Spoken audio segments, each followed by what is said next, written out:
Hello guys, welcome back to our channel 1-2-Step. In this video, I'm going to be teaching you guys on how you can mark a conversation as unread in Google Chat. So to do so, first of all, you need to be in the app library and just find Google Chat. After you find Google Chat, just open it.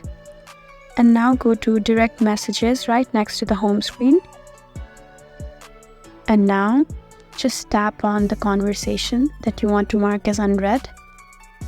Go to the conversation options, and to go there you just need to go and tap their username.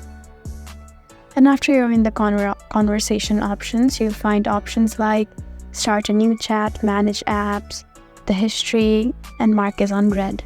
So after you find mark as unread, just tap on mark as unread. And guys, that's how you mark a conversation as unread in Google Chat.